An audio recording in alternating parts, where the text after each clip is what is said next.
Welcome to No Budget, the show for filmmakers with no budget by filmmakers with no budget. I am Milo Dennison, and with me is, of course, Cathal Feeney. And today we are joined by filmmaker David Findlay. So we've actually watched a couple of David's films that we reviewed on our No Budget Filmcast, and we thought it'd be fantastic to get him on the show and talk about filmmaking. So thanks for joining us, David. Yeah, of course. Thanks for having me. Long time listener, first time caller. Yeah. All right. Okay. Well, first off, maybe just tell us a little bit about yourself. Yeah. Well, I'm from Quebec City. That's in Canada. Grew up, just like with really long winters where you just needed to find something to do. And for me, that was snowboarding. Was just like really, really into that. And that sort of turned into making skiing and snowboarding films. And that was really kind of what got me through the winters as a teenager. And then for a lot of those years, I was kind of, as a kid, just thinking like, well, that'll be my life. I will be a pro snowboarder and go to the X Games and the Olympics and do that, until kind of a set of injuries kind of held me back a little bit and turned into kind of the cameraman and editor of my friend group who were all vastly much more talented than I was. So that was actually, in retrospect, a good thing. I think I would have injured myself in probably much more significant ways if I'd kept going. But that was, just kind of the beginning of picking up a camera. And honestly, it was just kind of a big, great excuse to be with my friends all the time. And we'd film each other, and year after year for, like 3 or 4 years, we'd film all year and put together like a 30-minute film, basically, that had no story or anything, but just kind of action, edited to music. And we'd premiere that either at our high school, eventually at the local university in Quebec City, and had a bit of help from kind of local sponsors and shops that would sell the film.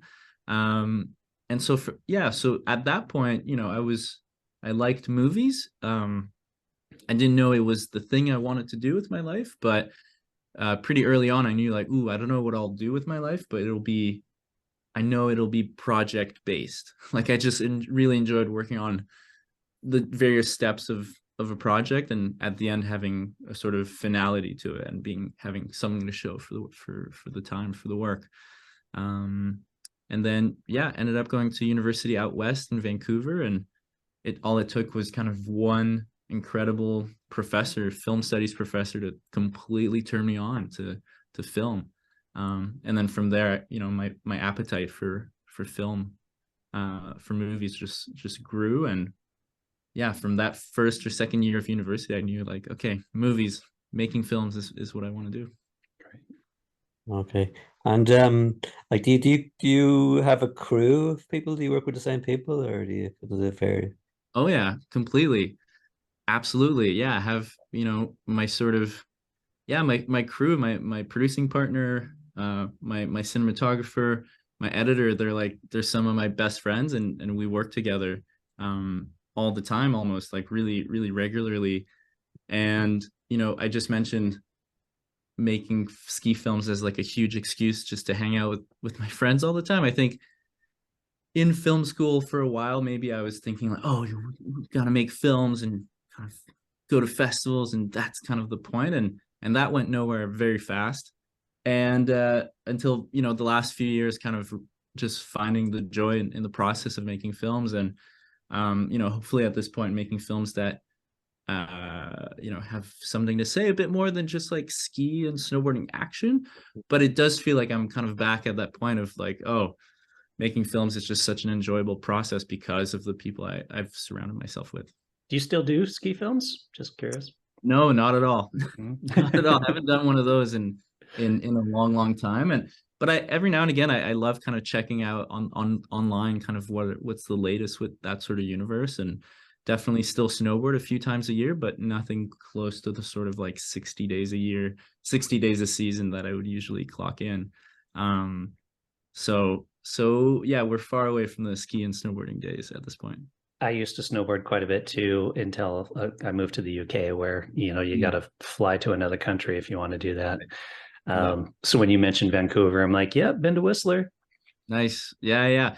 No, exactly. At the beginning of my time in Vancouver, yeah, it was like Whistler, gotta go to Whistler. And then it very quickly it was like movies, gotta watch more movies. That's where that sort of shift happened. Yeah. So you did mention that you work with similar people. So in regards to that, we've watched Found Me and recently watched Lay Me by the Shore, and there's definitely a style to your films with like kind of not a lot of dialogue, a certain look to them. Was that kind of a organic came about it, or a conscious decision, or a combination of working with your DP and yourself? Like, how did you come Yeah, about well, yourself? I think mostly what these two films have in common is that they're short films that are kind of propelled by one piece of music, and it just so happens that that piece of music is the title of the film. And so in both instances, so Found Me was the first time, and yeah, I just became obsessed with this piece of music. I had this idea to make a film with my one of my best friends, Mitch, who's not an actor at all, but who I thought would be so great, and had stumbled upon kind of the underground wrestling world of Quebec City. And once I had these three elements together, I thought, okay, there's something to do here. And going into Lay Me by the Shore, that really wasn't the intention at all to kind of, oh, that formula worked, I'm going to do it again. Not at all. I started writing, yeah, while I was editing Found Me, just, yeah, had these general feelings, these general ideas for kind of a film set towards the last week of high school about young love and lost and coming of age. And I started writing that very slowly, just kind of piece by piece, a scene here, a scene there. And a few months into the process, discovered this piece of music called Lay Me by the Shore. And and again had this sort of aha moment of thinking like, wow, this piece of music speaks to me so profoundly, actually. And the tone of it and the sort of the lyrics, the title, the perspective, that sort of point of view kind of supports or kind of works really well with what I'm trying to do. And so once I had the piece of music sort of going forward, then the rest of the writing went really quickly, actually. Um, I was so in terms of, sorry, yeah, I guess in terms of visual approach, yeah, I knew I wanted to make something, tell a story where there was just no possible line of dialogue that could move the story forward, you know. Obviously some people speak and they say things here and there, but it's the things that are kind of left between the lines that communicate the most. And that's something I kind of love to do. But again, it's like never conscious. It's just that's what happens when I put my pen on a piece of paper, I suppose. That's where I guess my sort of my tastes or certain sensibilities kind of come into play without me totally knowing it. It's something I can look back on and be aware of, but not while I'm doing it, I suppose. Yeah, makes sense. With the music, because you mentioned with that one, you kind of found the piece of music later on. Uh, like how, so I guess I'm curious because I think like Quentin Tarantino's mentioned that he will listen to certain types of music as he's writing to influence the writing. Do you do Mhm. something similar to that? Or is it more you write it and then the piece of music is like, oh, this will work great for this film or write it around it? Yeah. Oh, completely. 100%. Music is huge for me.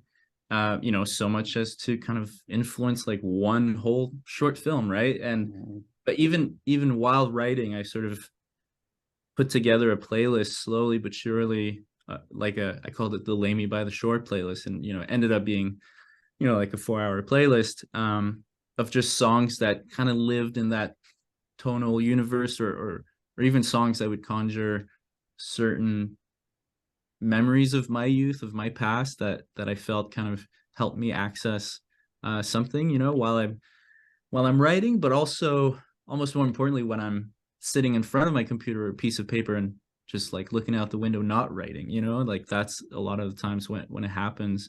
Um, yeah, just kind of either walking down the street listening to music, or kind of, yeah, when it's time to put it on paper, you know, put it type it in. And once you start typing it in, there's something just really wonderful that happens where uh, you start typing, and then you just, before you know it, you keep typing, and it's just like it's just kind of coming out of you. That's ultimately the best place that you can be in when you're writing, or or very rarely, but sometimes you get that great feeling of like, oh my God, I feel like I can't write or type quite fast enough for all that I'm trying to evacuate or put down on the page. So I try, yeah, I guess I'm not like a very regular writer. I don't kind of sit down every day and do it. I just kind of write a lot of notes in my iPhone whenever I have an idea that lands in my head. It could be like a really small idea for a character trait or a character's name or something, or it could be like an idea for a whole scene, or even sometimes a whole premise for a film. I'll just write it down, and it feels like slowly but surely I'm like amassing pieces like fabric, and I don't know what it's going to turn into yet, but eventually over time I can kind of look back on all these notes, and some of those notes kind of speak to one another, and then when a few of them click, then it's like, okay, now these small notes have sort of revealed to me what's the next film maybe, or like what I want to write about actually. Yeah. Makes sense. With the music, have you It ever all had any... stems from music actually, but Yeah. Well, on that, I like, do you ever have any problems with getting rights to the songs or anything like that? How do you go about that? yeah, all the time, and that's like the ultimate heartbreaker. And so what I've learned is, like, as soon as I think I might maybe want to use a piece of music in a film that may or may not even exist, that I might shoot in like 8 months, it's like to contact ideally the artist directly, but that can be really tricky, or the label, and just kind of get that machine in motion, because it can just take so long. Yeah, my experiences with music labels has been just pretty excruciating, and sometimes yeah, incredibly frustrating. So in the best of cases, yeah, it's just kind of start that way early, and then yeah, sometimes, after, like, honestly, like sometimes like up to a year of slow back and forth, finally you're in the edit. Okay, cool, they're ready to go. Maybe it's a scene you cut, and then maybe you just tell them like, oh, okay, well, not gonna use it, and Ended up not then they using it usually, anyways. and then Sorry. yeah, they're not, yeah, well, but they're not too bothered. They're busier on, like, you know accounts that can actually make them money, not like a short film that will live online that has no sort of intended profit. So they're not too bummed about that. But yeah, it's like the thing that you have to do, I think. Has anyone ever been like wanting too much money and you're like, yeah, I can't afford that? Yeah, oh yeah, for sure, that's happened. um oh, I don't have direct examples, but I Well, just that's remember fine. either that, or just like me harassing them and being such a pest, um that eventually they were like, like, fine, almost, like, just really going above and beyond, and probably to the point of like handwriting a letter and sending in them, if they're not replying to emails, or like calling, and just like really being like terrible to them, not terrible, but just like, I'm not giving up. So sometimes that's worked out, and just like kind of really communicating like, hey, like, I really care about this music. This is a short film. I'm not taking advantage of anyone here. It's not like a commercial or a big film that's going to make money. It's not.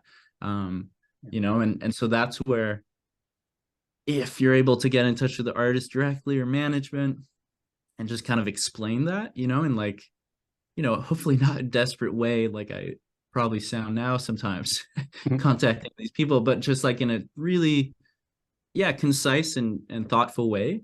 Yeah, most of the time it's worked out. But yeah, I mean, it's not like I've never sought like a Michael Jackson or Beatles song, so. Yeah. And quick question for the gear nerds. Do you use a specific camera on each film, specific lens, to kind of get that look like? No, there isn't like a go-to. I'd say ideally, in a perfect world, that I love to shoot on film.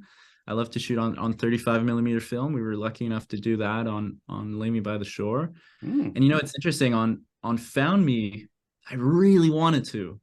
I really, really wanted to do that. And it just came to a point where like we just didn't have the money for it. And it was just getting way too dicey. And for like one evening, I remember thinking like, well, you know what? If we're not going to shoot on film, like I don't know if I even want to do it. And I remember I was on the phone with like one of my best friends he just happens to be a lawyer. He's just like kind of very pragmatic, like straightforward kind of person. And I remember telling him about this, and he just kind of said, "You're gonna like throw away a whole project because you can't make one compromise," just like that. And it was just Yeah, like what I needed to hear. It was like, oh, no, well, of course, like that's fine. Let's actually shoot digitally, and we can still make it look great. And it maybe alter alters the DNA of what I had in mind. But in that case, that turned out to be a complete blessing, because if we decided to shoot on film, we would have been really limited in the amount of takes and footage that we could have gotten. And in that specific film, with the whole kind of wrestling crowd and stuff like that, that would have been really tough. And so yeah, ultimately a blessing for that one. But yeah, I think it's just like right out. I feel like when we shoot digitally, so much of the work in post, and I work with a really brilliant colorist called Sam Gilling for like the last few years, and he's brilliant. But so much of the work is to make it look like film, like what the kinds of films we like are always shot on 35 usually. And so kind of out of the can, out of the box, 35 just already has that feeling and that look. And so the post job is really kind of color correction, just kind of making sure everything's kind of uniform in a way, rather than like finding a look. Yeah, trying to give it that film look. It's already got the film Yeah, look. You don't have to it's give it there. to it. Yeah, makes sense. Exactly. So yeah, no go-tos, and I don't think like my sort of filmmaking identity is like linked to shooting on film or having to. Um, some it's like just a different tool, you know, and different projects kind of demand different things. But film looks damn nice. So if we can do it, usually that is the way that I'll lean towards. Yeah. are you're based in Canada most of the time, right? Yeah, well, that's a great question. Just kind of been bouncing around for the last little while, and since September, been based in Denmark actually for the time being, and that's been really wonderful. Yeah, before that I was in Toronto for many years, and yeah, for now, yeah, Copenhagen's just been absolutely wonderful and lovely, and I work mostly in Europe, and so it kind of made sense to be a bit closer to the action, while I kind of keep writing, developing my own films. And it's kind of doing commercials. Is that what you're kind of mainly doing? Yes, yeah, doing Okay. commercials that sometimes, yeah, sometimes are just kind of a job, and that's okay. Yeah, You need yeah, a job in life, and exactly. sometimes it is just a bit of a means to an end, to kind of not have a sort of dialed in 9 to 5 in order to be able to take 4 months and go make a film, go make a project, go make a short film. But also kind of great for, you know, they say to get proficient at something, you need 10,000 hours of practice. And for Not directing incredible. films, it's just this thing that it's kind of hard to practice, right? Like it's just demands so many people and resources and things like that. And so if only for the fact of kind of staying fit and kind of keeping that muscle uh alive, you know, is it's a good thing. And yeah, certain commercials have like a possibility to be really really good, and sometimes not, but you still do your best. But I think something that excites me about commercials is, you know, I think I know the sorts of films that I make, and I know they won't sort of probably not kind of reach Star Wars level audiences, and that's okay. And there's something really beautiful about kind of showing something to someone who didn't rent it, who didn't click on it, you know what I mean? And if there's like a something positive that can come out of that, I think that's kind of great. Mm. And Let Me Buy the Shore. I presume that was filmed in Canada, was it? That was filmed in Canada. Yeah, that was shot in Vancouver on the West Coast. Okay. And Mhm. with regard to locations now, like, do you have any like, do you have any difficulties getting locations? Like, for instance, that's the swimming pool. Yeah, all the time. All the time. Yeah, honestly, that's always super tricky. I have like a really nice memory of like Joaquin, my producer, and I spending like 2 days, like a month before the shoot, just with little letters explaining what our film was, and just kind of leaving them in mailboxes in like all these different neighborhoods, all these different homes, and doing that for, yeah, like a solid 2 days. And getting some calls and getting some emails of some really lovely, generous people saying, hey, yeah, you can shoot on my front lawn, like that's okay. No, I don't have a pool, but we Yeah. have a backyard, and things like that. And it's one of those things, like, I think with a short film you can kind of get away with the fact of, kind of with the same thing as music, like, this film's not going to make money. It's like a pure passion project we're doing because we want to express something and share something. And I think some people just want nothing to do with it, and that's okay. But some people are really charmed by that, and kind of want to help out or kind of be a part of that in some sort of way. And then, yeah, like parks and stuff like that are run by the city. Some are kind of out of bounds, some you can figure it out. And there's always, yeah, Joaquin, yeah, he's my producer, is just super super crafty and finding the limits of what the rules are, and sometimes bending them a little, always without without being disrespectful to neighbors or anything like that, but just kind of um making it work ultimately. But yeah, it's always challenging for sure. And always And it kind of really demands just explaining to a lot of people, like, what the film is, why you're doing it, why it means so much to you, why this place is the perfect place. Maybe, speaking to people for a long time to ultimately get a no, and then get ready to do that speech, to someone else. Yeah. The content probably makes a difference too, like what the film's about. And if you're like, hey, this is what it's about, and they're like, okay, that's a good message, kind of a thing. Oh yeah, 100%. Yeah, I remember the home at the end of the film, this sort of yellow house. Yeah, this lady who owns it, she just connected to the themes of the film, really profoundly, and had something to a similar story kind of to share with us. And I think that's kind of one of my favorite parts of filmmaking, all these sort of unexpected kind of connections that can kind of come out of uh of making a film, of kind of reaching out to all sorts of, you know equally, some people are completely unknown to you, communities that are unknown to you, or to people who are really close to you, and you always end up kind of getting to know them better, and always ultimately kind of having a greater appreciation for others, and kind of what their path through life is. and with the Lemmy by the shore, was there something in particular that inspired that story? Yeah, for sure. So yeah, the very, very beginning that I can think about was, yeah, like April 2020, just being stuck at home, and like everyone else, not out experiencing the world, not out sort of intaking, as I usually would have been, and completely, I guess, inadvertently ended up looking inward. And during those few weeks, I remember kind of remembering, like, oh, in a few days it will have been 10 years since I lost a friend.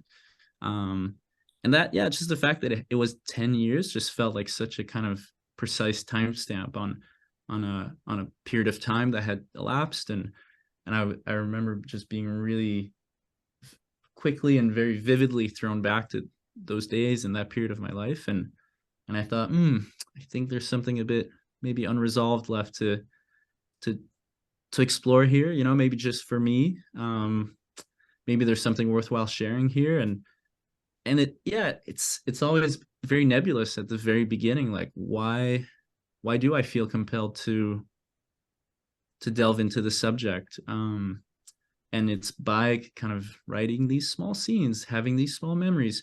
Sometimes they're very close to reality, sometimes you kind of tweak them to serve a certain narrative a little bit.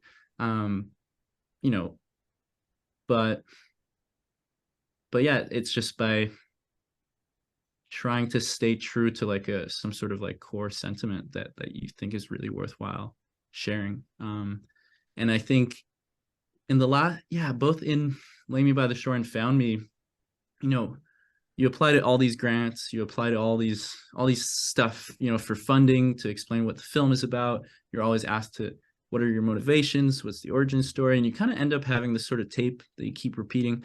Lay Me by the Shore is a story about this. That's where it comes from.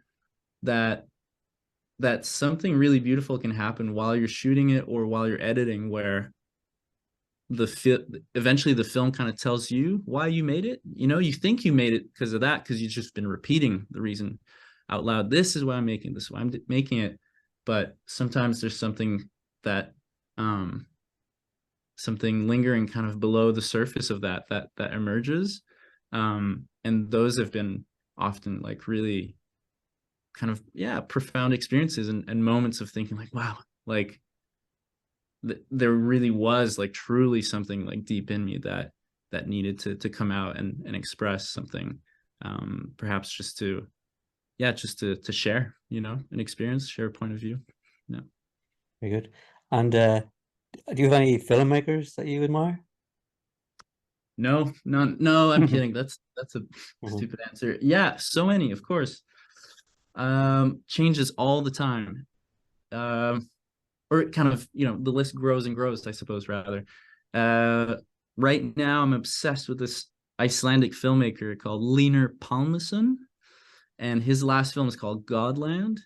And I saw it at TIFF in September, and it just blew me away. It's about this, like in the early or like late 1800s, early 1900s, a Danish priest who gets sent to Iceland to go build a church, and he's a photographer, and shit goes wrong. I can't really explain it much more than that, but it's just like an astounding piece of work, that both like a film that you can't wait to see again, but also for me as a filmmaker, sometimes you just get so inspired to, oh damn, like if now I'm inspired not to do something like this, but to go and do really my own thing to its fullest. And that was the last sort of kick in the ass like that I got, which was so great. So you mentioned earlier about applying for grants and stuff, and something a lot of filmmakers are like, how do I fund my film? How do I fund my film? So can you elaborate a bit on how you fund your films? For sure. I guess it's threefold. First of all, well, being in Canada, US doesn't have it, but Canada, lots of European countries have these great kind of arts councils and kind of all these funding bodies for for feature films, of course, but for short filmmakers as well, as a means of helping out, of investment in culture, you know. And so in Canada we have that, you know, we have provincial funding bodies, we have various on federal levels as well. And so in this case, that's, you know, a good chunk of it, maybe a bit more than half. That's what it was. And the other part is, I've just had the incredible luck of, like sort of right out of film school, I did a Kickstarter campaign. We're asking for the huge amount of money of 5,000 Canadian dollars, which at that point was just like money we didn't have and needed as students to make our film. And I thought it was just kind of a nice platform, a bit more of a formal way of asking for friends and family for $50 and $100 type of thing, honestly. And so to my surprise, we actually got some help from, well, our campaign got staff picked on the website, so that helped get us some more eyeballs.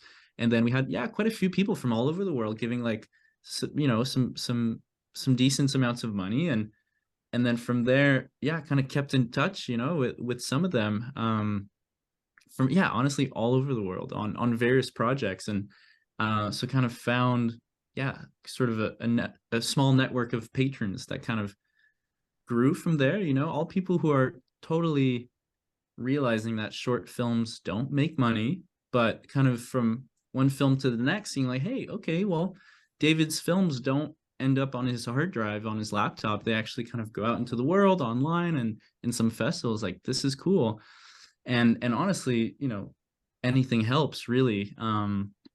So there's that. And then the other ways, since I've started kind of directing commercials, just a few really wonderful production companies have been keen on kind of supporting, you know, these short film projects, and they know that there's no money to be made on that investment. except for perhaps a bit indirectly. You know, if they can help me make a project that helps kind of solidify or crystallize some sort of aesthetic or signature that they can then use to sell me to go do a supermarket commercial or something like that. It sounds silly, but it's totally true. Then that's how they can kind of indirectly get some sort of return on that. And also just for the fun, for wanting to back interesting, weird, cool, offbeat projects. So yeah, it's like through that. And I should say, you know, even every time we've gotten like a bit more money each time, just very incrementally, but every single time it's like you're just running after your own tail, never quite have enough, and always just really stretching the budget completely, where you're still like on your hands and knees, you know, on your knees begging for favors. It's all like, yeah, friends and favors, doing it for not a lot in return, but just people who connect hopefully with the story and are down to volunteer their time, or yeah, give, you know, lend equipment, lend a backyard pool, you know, like just anything. Just always wanting to put the money like in front of the camera and just making sure that it's visible, you know. So yeah, with Lay Me by the Shore, that was like, yeah, I think the sort of penultimate example of this, you know. I think when I look at it, I feel really good, and it feels like it's a world that has scope. But yeah, we put all the money kind of in front of the lens completely.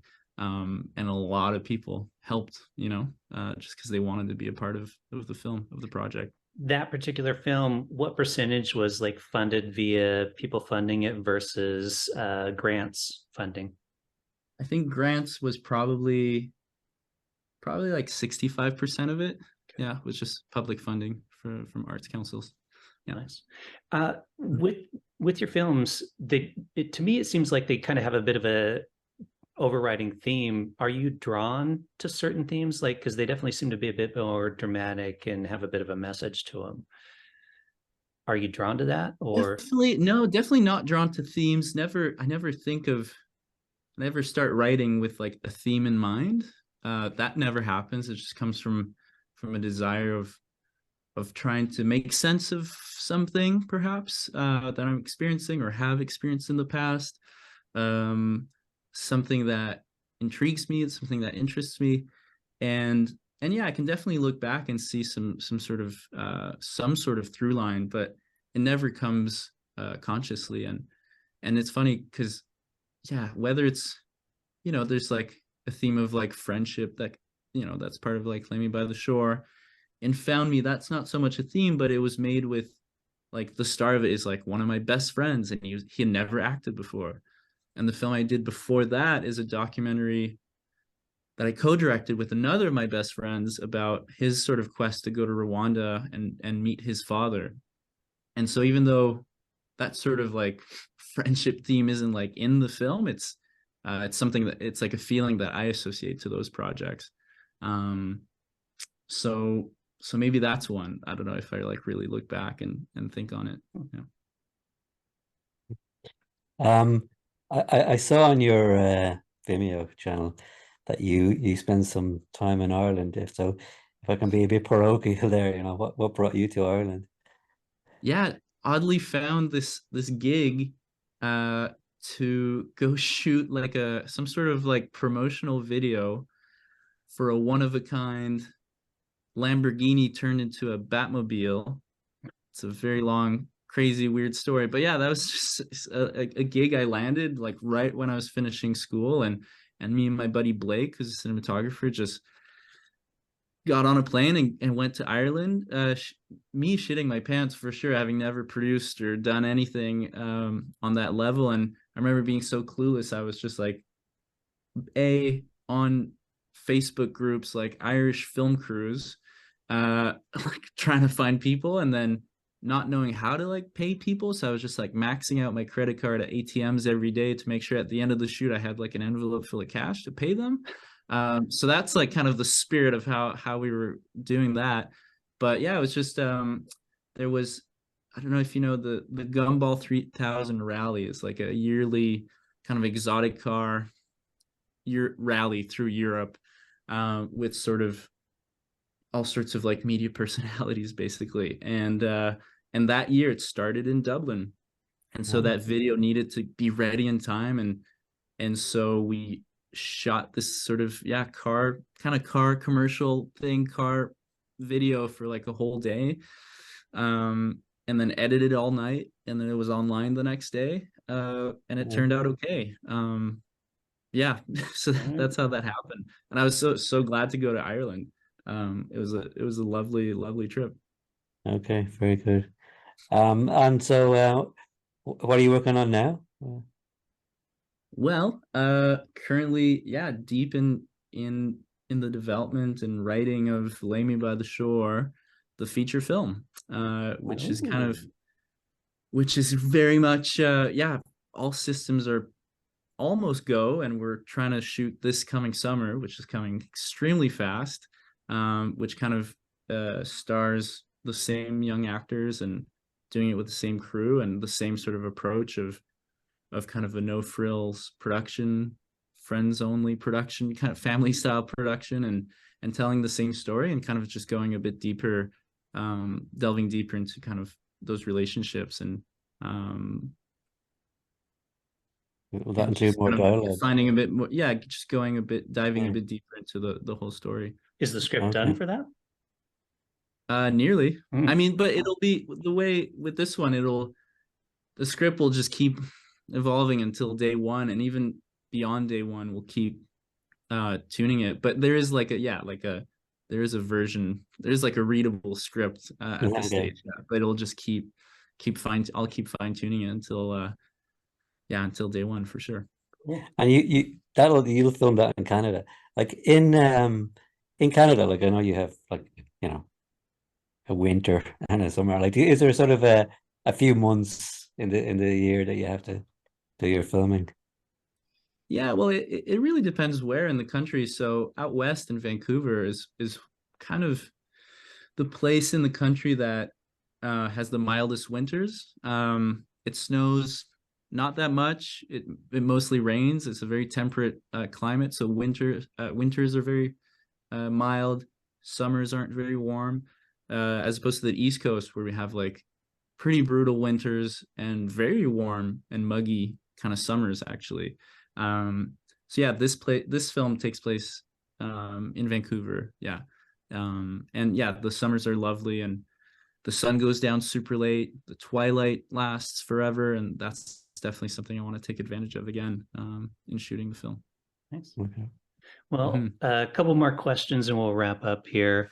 First thing, where can people see any of your films that are available to be viewed and find out more about you and what you're working on? Yeah, all my stuff is on my Vimeo, really. That's probably the easiest way. I have a website, it's davidwfindlay.com. Yeah, that's the easiest way to see what I'm up to. All right. And last question, any advice or tips that you'd give to our no budget film audience? For sure. I think about that a lot because I'm always watching like YouTube interviews with filmmakers, just like trying to find like what's the key or what's their secret or anything. So I totally get that. I think for me, ultimately it's just like being relentless in finding a way of making your film. Like I think today, equipment, people, resources, editing stuff, like there's kind of no good excuse to not go and make something. Yeah, I don't have any regrets, but if anything, I remember recently thinking like, man, I wish in film school or right out of film school I just kind of made more. I think like the more, even if they're really small projects, I think the more you make, the quicker you'll kind of find your rhythm or your voice or your style, kind of there is a really nice moment at some point, or for me at some point, where I kind of was able to look back on a few projects and see a stylistic through line and going, oh yeah, this I can fully stand behind.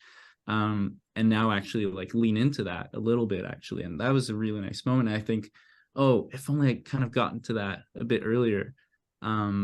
Just make a lot of stuff and just think of a plan A and plan B and plan C and so on of how to make your thing, and use these limitations, whether it's the budget or resources, use those limitations as strengths. If you know, however you can, like, oh, we have to shoot in this location, well, make that location shine, or like really use it in the story, or make it like a central element to it, or something. Yeah, just kind of find ways of transforming your limitations into strengths for your films, and kind of like don't take no for an answer, you know, whether it's trying to get music rights or just like get a location or get anything done. Just be persistent. Great. Well, thanks a lot, David. Really appreciate you taking the time to chat with us. And of course, thank you guys. Looking forward to seeing the feature film of Lay Me Down by the Shore. Cool. Let me Thanks for chatting, you guys. Yeah, that's all good. That sounds good too. Okay. Thank you guys.